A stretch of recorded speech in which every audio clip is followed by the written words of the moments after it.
条令人身心震撼的进藏公路可能即将消失。其实我这人有点病，和大多数经常出去玩的人一样，不喜欢走好路，就喜欢走烂路。5年前，我开车走过这条270公里长的烂路，有多烂呢？沿途只有零星几个村子，但是荒芜的路边却是无孔不入的补胎汽修小广告。花了2天时间才开完这270公里，当时默默发誓再也不来了。5年后我又来了，因为这条路很快就要消失了。丙察察从云南怒江州丙中洛镇经西藏察瓦龙镇到达西藏察隅县的进藏路线，我能想象得到的所有烂路形态，这一路上都有。大大小小炮弹坑、碎石子路，即使开着越野车也只能扶起。1天的颠簸就能在运动类手机软件上凭空制造出近万步的行走步数。涉水、泥坑、悬崖挂壁路，有时还能见证路边2米高的雪墙。雨季就更难了，还要提防滑坡、泥石流。你说这好好的318步走，偏偏走丙察察，是不是有点什么毛病？当车窗外的风景变成触手可及的雪山，抬头仰望的一瞬间，这病好的差不多了。身后就是这个非常壮观的垭口景观，这一刻真的能够感受到这种自驾旅行的意义。你想去的地方，车都能带你到达。能治好爱走烂路这病的，并不是美景，而是其实人向往的就是一种烂路走完再走好路的那种克服重重困难，得到一种满足感、收获感的那种感觉。这世界上雪山很多，而叫做丙察察的公路只有1条。世界上困难很多，而征服的路只有自己走出来的那一条。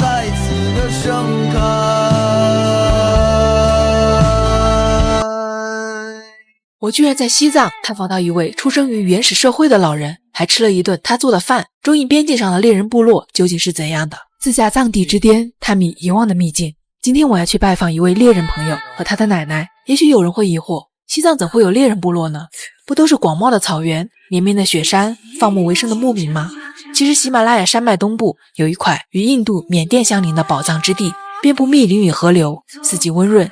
这里生活着不在56个民族之中的灯人。看奶奶的大大的耳洞耳环戴着非常的个性，相当的帅气。初见灯人奶奶，我对她大大的耳洞和造型奇特的耳饰充满了好奇。这是灯人女性标志性的打扮。据说她们年轻时用干桦树皮塞在耳洞里，桦树皮沾水湿润后会膨胀，耳洞也就随之越来越大。久而久之，大耳洞、大耳饰成为了灯人女性眼中美的象征。当我询问奶奶年纪时，没想到得到的答案竟然是不知道。因为他们灯人是只有语言没有文字的，所以很多年纪大的人都甚至是不知道自己的出生年月日，后辈们就只能大概的去推测他们多少岁数了。我不由得十分好奇，60多年前仍处于原始社会中的灯人们过着怎样的生活。我和奶奶的孙子小龙一起进山，没想到如同打开了一扇未知世界的大门。这像什么？像不像一个背心儿？像不像一件衣服？其实它是一个背包，放采集来的果子。走。像这个也可以吃，那个也可以吃呀。如果你以为靠山吃山的生活会很单调，那就错了。西藏下察隅镇年平均气温与四季如春的昆明差不多，阳光充沛，雨水充足，植物品类丰富，山林如同灯人巨大的百宝箱，调料、主食、野菜、水果、药物、衣物原料应有尽有。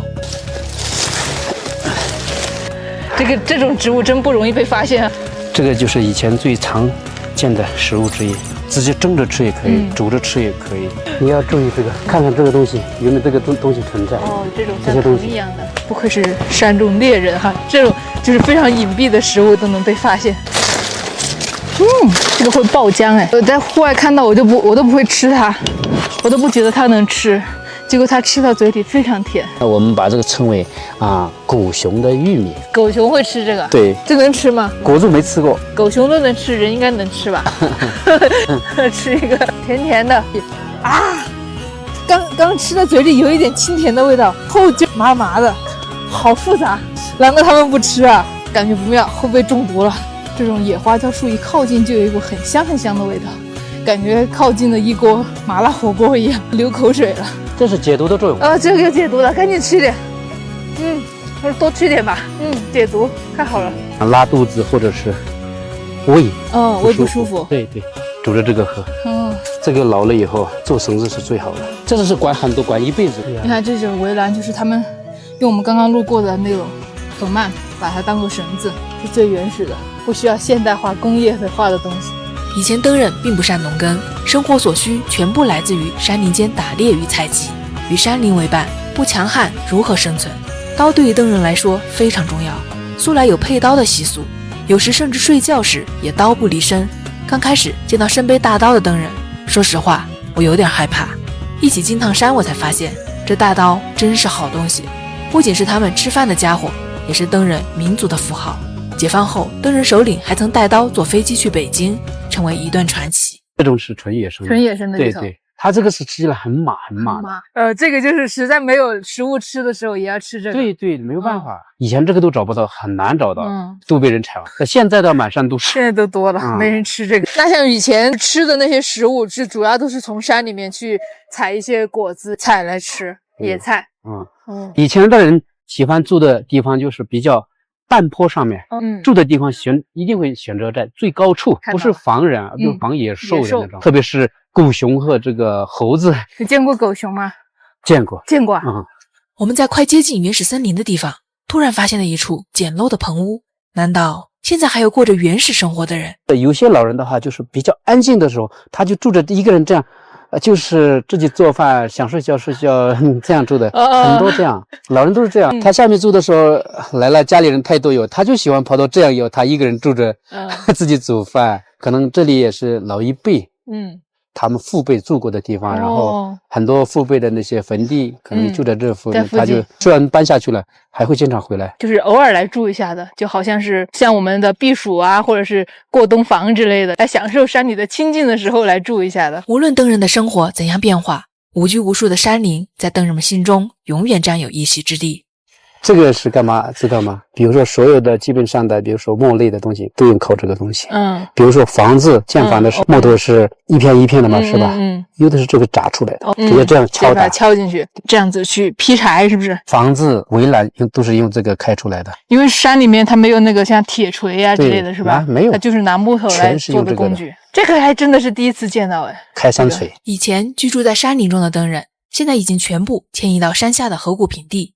搬进了国家统一修建的新村里，经历过原始社会的老一辈灯人，成为了旧时光最后的回眸。小龙奶奶则是其中一个。奶奶今天有些头痛，准备做一道天麻炖鸡来食疗。热情慷慨的奶奶邀请远道而来的我一起吃饭，一道天麻炖鸡，一碗灯人秘制的辣椒蘸料，加一碗米饭，就是今天的晚饭。我惊奇地发现，今晚的食材中除了盐，其他的食材它们依旧保持着自给自足。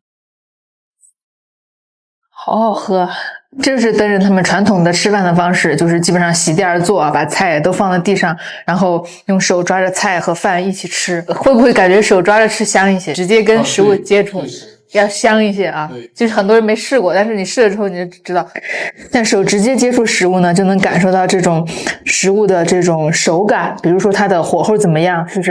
然后它是弹牙的还是绵密的，这种感觉是能够第一时间获得，这种触感跟你用筷子吃是完全不一样的。1959年西藏解放之前，灯人部落仍处于原始社会，解放后一步跨千年，直接进入了社会主义社会。如今他们也和我们一样，使用同样的历法文字，再也不会有人不知道自己的出生日期。和他们一起席地而坐吃手抓饭，我有些恍惚，多年旅行中所追求的诗与远方，在这一刻具象化了。他们身心自由，他们热情直率，他们自给自足，而我远没有灯人这般强大的生存能力与技巧，只能一直奔跑在追逐自由的路上。